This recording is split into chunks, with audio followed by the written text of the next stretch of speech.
केजरीवाल से भी आपकी मिनिस्ट्री, आपकी जिम्मेदारी है, आप चीफ मिनिस्टर हैं यहां के दिल्ली के। आप अलग नहीं कर सकते कि साहब एसएम अली साहब सिग्नेचर नहीं कर रहे हैं। अरे एसएम अली साहब सिग्नेचर नहीं कर रहे हैं तो उनको सिग्नेचर करवाने के लिए आपके पास कुछ तो प्रावधान होंगे। पहले आप कहते थे एलजी साहब सिग्नेचर नहीं कर रहे हैं, अब आप कह रहे हैं ये एसएम अली साहब सिग्नेचर नहीं कर रहे हैं। या जो कैलाश गहलोत साहब है, कैलाश गहलोत साहब के पास में फाइल नहीं पहुंच रही है। अरे फाइल क्यों नहीं पहुंची कैलाश गहलोत साहब के पास में? अगर आप फाइल पहुंचाएंगे तो, क्योंकि आपकी इंटेंशंस नहीं है हमारा पैसा, हमारे बुजुर्गों का पैसा, वक्फ बोर्ड का पैसा हमारे इमामों को नहीं मिले, हमारे मुअज्जिन को नहीं मिले और हम चुप बैठे रहे। हम चुप बैठे रहे। मुझे अपने ऊपर लानत भेजने में इस वक्त मन कर रहा है कि हम लोग चुप बैठे हुए इस बात को लेकर के। लॉकडाउन से हम बाहर नहीं जा सकते, लेकिन कम से कम हम सोशल मीडिया से तो कह सकते हैं, हम ऑनलाइन कंप्लेंट तो कर सकते हैं, हम ऑनलाइन पिटिशंस तो लिख सकते हैं। हम कुछ भी नहीं कर रहे हैं। हम कर क्या रहे हैं कि साहब एक एक्टर का, अच्छे एक्टर, इसमें कोई शक की बात नहीं है, बहुत अच्छा एक्टर है, उसका इंतकाल हो गया, पूरा सोशल मीडिया भरा हुआ है उनके लिए। और ये वही एक्टर हैं, मैं उनकी मौत से दुख हुई हूं, मैं खुद भी। अनडाउटेडली फिल्मी जगत का नुकसान है ये, मैं उनकी मौत को सेलिब्रेट नहीं करूंगा किसी भी कीमत पर, लेकिन मैं ये जरूर कहूंगा कि हम यानी हमारी कौम किन के लिए रो रही है 2 दिन से लगातार?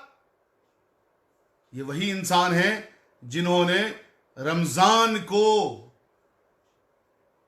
क्वेश्चन मार्क लगा दिया था, कहा था रमजान रखने की जरूरत नहीं है। ये वही साहब थे जिन्होंने कुर्बानी की अपोजिशन की थी, और इस कदर अपोजिशन की थी इन्होंने, फिर उसके बाद में इन्होंने मुहर्रम की अपोजिशन की, और इस कदर अपोजिशन की कि 2 साल तक कौम को, इस मुल्क की कौम को, इन जो हेट मॉन्गर्स हैं उनसे लड़ना पड़ा। इनके द्वारा जो इशू क्रिएट किए गए थे उसकी वजह से, जब इन हेट मॉन्गर्स ने कहा कि इरफान खान साहब तो मुसलमान है ना, वो ये बात कहते हैं कि रमजान के बारे में आपको दोबारा सोचना चाहिए, कुर्बानी के बारे में आपको दोबारा सोचना चाहिए, मुहर्रम के बारे में आपको दोबारा सोचना चाहिए, तो आप क्यों नहीं सोचते हो? इन्हीं की बयान की वजह से फिर सुप्रीम कोर्ट तक में पिटीशन गई थी, हाई कोर्ट तक में पिटीशन गई थी, लेकिन हमारी कौम खड़ी हो जाती है उनके लिए ही। भाई 5 महीने से मुअज्जिन को तनख्वाह नहीं मिल रही, हम नहीं बोल रहे। क्वारंटाइन में 31 दिन से लोग बंद हैं वहां पर, हम नहीं बोल रहे। और अभी जफरुल इस्लाम साहब ने एक ट्वीट किया था जिसमें उन्होंने यह कहा था कि हिंदुस्तानी मुसलमान अगर मुस्लिम जगत के पास चले गए या अरब जगत के पास चले गए कंप्लेंट करने, तो फिर क्या होगा? हम जफरुल इस्लाम साहब के स्टेटमेंट को सही माने या ना माने वो एक अलग बात है, लेकिन मीडिया ने क्या दिखाना शुरू कर दिया कि जफरुल इस्लाम साहब जैसे देशद्रोही हैं, देशद्रोह का उन्होंने बयान दे दिया। अरे यही जफरुल इस्लाम साहब हैं जो कि अरब में जाकर के खुद उन लोगों को बुरा भला बोल के आए थे, और हमारे मुल्क की हिफाजत के लिए, हमारे मुल्क के फख्र के लिए, हमारे मुल्क की इज्जत के लिए इन्होंने सब कुछ दांव पे लगा दिया था अपना। लेकिन जब मीडिया में पूरी तरह से दुष्प्रचार हो रहा है, जब मीडिया में रात दिन गालियां बकी जा रही हैं मुसलमानों को, तबलीगी जमात का बहाना लेकर के, हर आदमी का दिल रो रहा है। अगर उस इंसान ने कह दिया कि साहब हमने उन्हीं को कंप्लेंट कर दी तो क्या होगा? क्योंकि एक मीडिया यह भी दिखा रही है कि अरब वर्ल्ड ने कुछ हेट मॉन्गर्स के खिलाफ जो वहां पर काम करते उनके खिलाफ एक्शन लिया। उस एक्शन के मद्देनजर उन्होंने ये बात कर दी, तो इस मुल्क का मुसलमान जफरुल इस्लाम साहब के लिए एक स्टेटमेंट नहीं लिख रहा, और इस मीडिया ने, जो हेट मॉन्गर्स हैं, इस सांप्रदायिक मीडिया ने बाकायदा डिबेट चलानी शुरू कर दी कि जफरुल इस्लाम साहब को क्यों नहीं हटा देना चाहिए, उनको क्यों नहीं बर्खास्त कर देना चाहिए केजरीवाल साहब ने, उनको फौरन चेक करना चाहिए, वो संवैधानिक पद पर कैसे रह सकते हैं। और हम सब लोग के होठ सिल चुके हैं, हम बोलने को तैयार नहीं है, क्योंकि हमारे पास फुर्सत नहीं है फिल्मी जगत के हीरो को या हीरो की असमय हुई मौत, दुखदाई मौत को रोने के अलावा। सबने जाना है इस दुनिया से, जो भी आया वो जाएगा, लेकिन जो लोग यहां पर दुनिया के अंदर मौजूद हैं उनके लिए कब लड़ेंगे आप? क्यों अपने हीरो को आप पहचानते नहीं हैं? हमारी आखिर इतनी ज्यादा याददाश्त इतनी इतनी ज्यादा बेकार क्यों हो गई है? हम सब कुछ भूल जाते हैं। तब सही तो कहते हैं फिर ये तमाम जो नेता करते हैं कि मुसलमान जाएंगे कहां इलेक्शन के वक्त, सारे वोट तो हमें ही देंगे। खुद दिल्ली में केजरीवाल साहब ने यह कहा था पुराने इलेक्शन से पहले कि मुसलमान जाएंगे कहां मेरे अलावा। तो क्या गलत करते हैं वो लोग? और फिर हमारे ऊपर जब जुल्म होता है तो फिर हम लोग इस चीज का रोना क्यों रोते हैं? हमारे पास जुल्म हो रहा है, हमारे पास जुल्म हो रहा है। जब हम अपने असली हीरो को पहचानेंगे नहीं, जिस जफरुल इस्लाम ने लगातार आवाजें उठाई, मैं उनका व्यक्तिगत तौर से बहुत खिलाफ हूं, लेकिन उस इंसान ने आवाज उठाई एक चेयरमैन होने के नाते, जब परवेज शर्मा ने कहा कि दिल्ली की तमाम मस्जिदें या ज्यादातर मस्जिदें इल्लीगल हैं, उनको तोड़ देना चाहिए।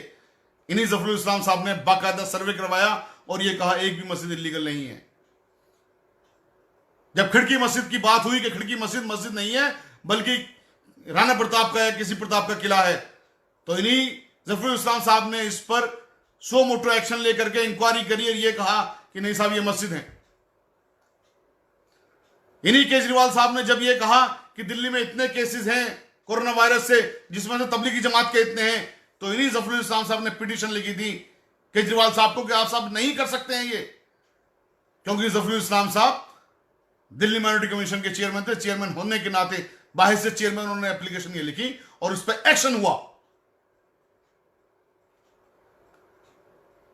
आज हम उनको जब निशाना बनाया जा रहा है तो किसी भी तरह से खड़े नहीं होने को तैयार है। अरे जफरुल इस्लाम साहब ने, आप उनका स्पष्टीकरण पढ़िए जो उन्होंने स्पष्टीकरण लिखा है। उन्होंने ये नहीं लिखा कि मैं चला गया वहां पर चला जाऊंगा। हम अपने मुल्क के खिलाफ कहीं भी कंप्लेंट करने नहीं जा सकते, ना जाएंगे, ना जाना चाहिए। हम भारतीय हैं और हमें फख्र है इस बात पर। हमें अपनी कानून व्यवस्था पर फख्र है, यकीन है हमें। और मैं फिर बता रहा हूं कि हमें आज तक जितने भी जुल्म सितम हमारे साथ होते हैं ना, उसकी वजह यही है कि हम अपने असली हीरोज को नहीं पहचानते हैं। हम अपने असली हीरोज को नहीं पहचानते हैं, हम कानून की मदद नहीं लेते हैं, हम उल्टे सीधे बयानात में आ जाते हैं।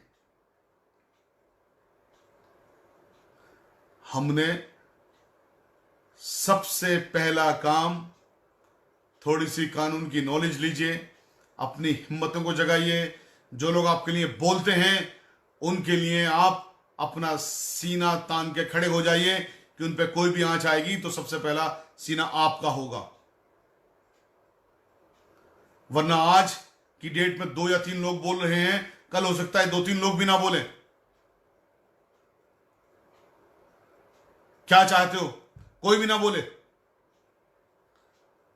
जब हीरो के लिए हम रात दिन रोएंगे और इस कदर रोएंगे कि पूरा सोशल मीडिया आंसुओं से भर देंगे, और जो हक की बात है उसके लिए एक पोस्ट नहीं लिखेंगे, एक कंप्लेंट नहीं करेंगे, एक पिटीशन नहीं लिखेंगे, एक आवाज नहीं देंगे, तो ये 2-4 लोग बोल रहे हैं ना, उनकी हिम्मतें टूट जाएंगी।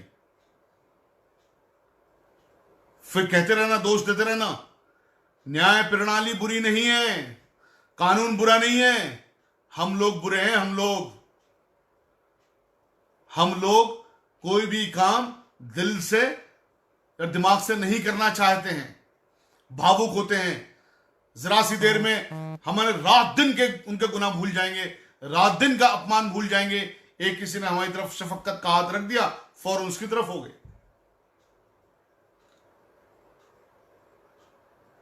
पिछले जब से देश आजाद हुआ है, किसकी गवर्नमेंट रही सबसे ज्यादा? कांग्रेस की रही ना। जस्टिस सच्चर ने क्या कहा अपनी रिपोर्ट में कि मुसलमान दलितों से निचले स्तर पर आ चुके हैं। किसकी सरकारें रही सबसे ज्यादा? कांग्रेस की। लेकिन अभी भी हम कांग्रेस के साथ खड़े होने को तैयार हो जाएंगे। केजरीवाल साहब पिछले 5 साल से 6 साल से तकरीबन लगातार जुल्म सितम कर रहे हैं, हम उनके साथ खड़े होने को तैयार हो जाएंगे। मेरे कहने का यह मतलब बिल्कुल नहीं है कि हम बीजेपी के साथ चले जाएंगे। अपने साथ अपने आदर्शों के, अपने लीडरों को तो पहचानो, उनके पीछे तो खड़े हो, उनको ताकत तो देने का काम करो। अगर आप उनको ताकत देने का काम करोगे तो आप यकीन रखो, ये हमारा मुल्क डेमोक्रेटिक कंट्री है, डेमोक्रेटिक कंट्री। यहां पर सर गिने जाते हैं, यहां पर पार्लियामेंट के अंदर आपकी ताकत देखी जाती है। जब आप ताकत दे देंगे कांग्रेस को, ताकत दे देंगे आप बहुजन समाज पार्टी को, ताकत दे देंगे आप समाजवादी पार्टी को, ताकत दे देंगे आप एनसीपी को या दूसरी पार्टियों को, वो जाकर फिर गठबंधन करेंगे उन्हीं लोगों से जिनके खिलाफ आपने वोट दिए। तो फिर आपने आपको ठगा महसूस करेंगे, फिर बकते रहिए गाली। वक्त है, मैं इतना तल्ख बोलने वाला इंसान नहीं हूं, दिल दुख रहा है मेरा, और जबरदस्त तरीके से दुख रहा है कि जो इशू हैं काम करने के, उस पर काम नहीं करेंगे।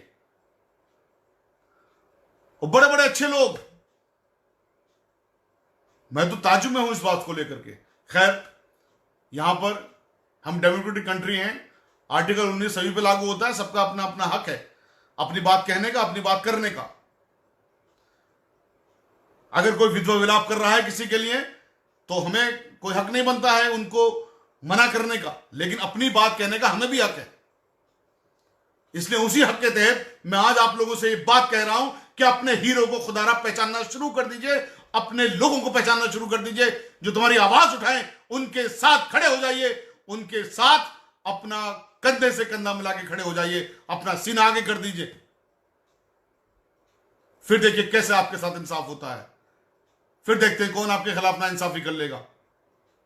और एक बात मैं खास तौर से कहना चाहता हूं, कानून की इज्जत करना सीखिए, कानून को मानना सीखिए, कानून पे यकीन रखना सीखिए। मैं बार बार कहता हूं, देर भले हो जाती है लेकिन जीत आखिर में कानून की होती है।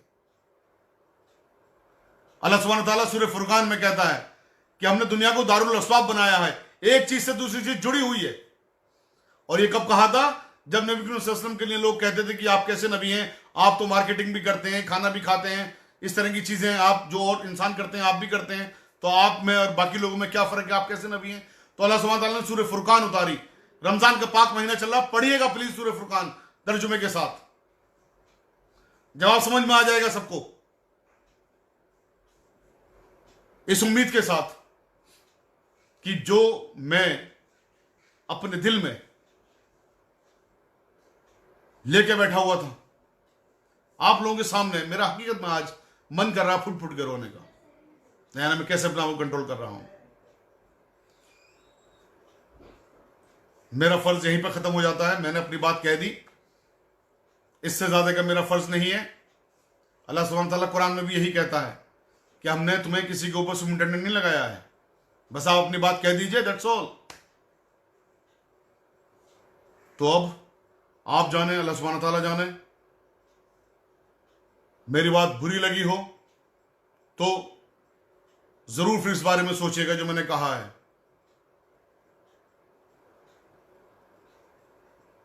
और अच्छी लगी हो तो दुआ करिएगा। शुक्रिया। अस्सलाम वालेकुम।